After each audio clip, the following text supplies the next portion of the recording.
Hello, my name is Michael Lewick with JD Masonry. We're at a big project in Weston, Massachusetts.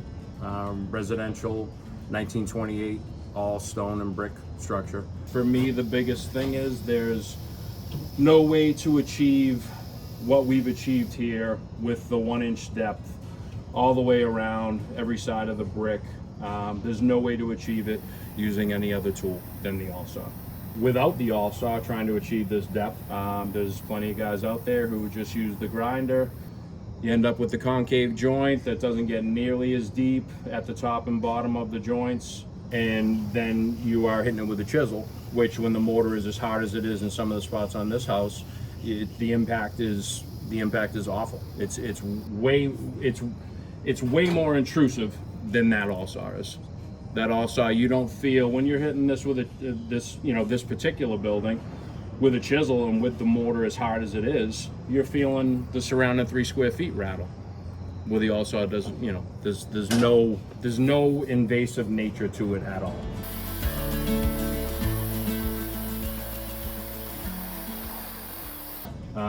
Also a lot of pulling brick here, not too bad in this section, but as far as with the plunge blades, no other way, no easier way to extract brick. You're hitting every single joint, and the brick, when the plunge joint finishes cutting, the brick just falls and it's ready to extract. Without the Arbortech, so you can go a couple ways. You can either bury the power saw in there, which you're getting full depth then, and like I said, the dust is unmanageable. By doing that, you're either number one, overcutting so far that you're undermining this whole joint and the brick, the bricks right next to it, and at the same time you're still using the chipping gun to get it out after, because you can't do anything with your head joints, so those are still bound.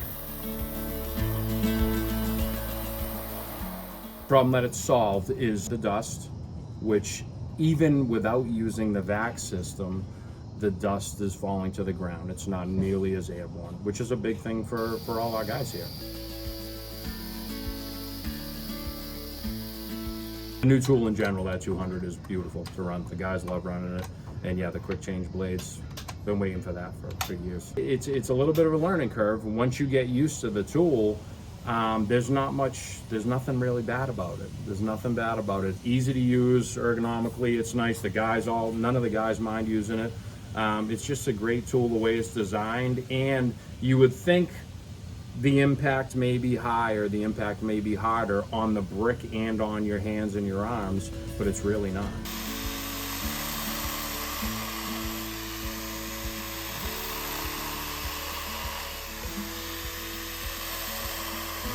If you're using a grinder and trying to do as thorough a job as we're doing here and as thorough a job as we do on any restoration project, a high-end restoration project like this, your grinder's just not going to do it. And it's never done it for us. There's no other way.